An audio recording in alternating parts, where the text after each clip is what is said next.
Edye Edens here, KLF. What does it really mean to be site audit ready, right? Is that really a thing that we can do and accomplish?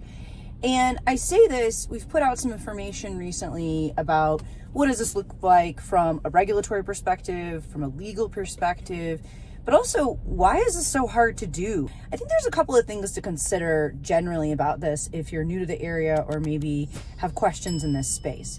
First and foremost is it's not an expectation that you have 100% compliance. In fact, I would argue very much that that's not what any auditor expects or monitor expects to find when they show up.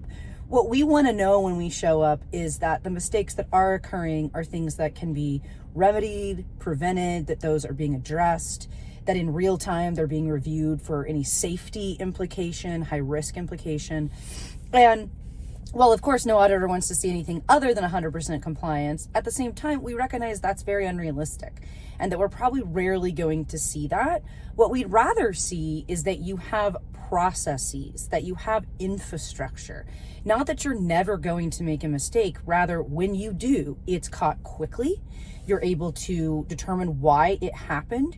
You have the capacity to look at whether it's a one-off, just we're humans, we make errors, versus is this a pattern, is this a trend, is this something that we need to do that root cause analysis or that cap on, and to see that play out through some of your problems and issues. It's a bit like if you've ever bought a home and they want you to prove you have credit. Well, you have to have actually put something on a credit card and then paid it off of a credit card to prove that you can do it, right, to have the credit.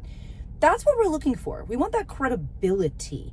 We don't want 100% compliance. And so I don't want to leave sites thinking that the only way to be safe is 100% audit ready at all times. Rather, if your processes are audit ready, if your overarching way that you go about conducting the review of what you're working on, if that's audit ready, then the mistakes that come afterward are usually pretty routine ones that can be addressed and tend to be low risk because your high risk ones would be caught in real time and addressed. Hopefully that gives you a little comfort for all my site folks out there. If you get lost in the woods, you know to call us, KLF. Call, click,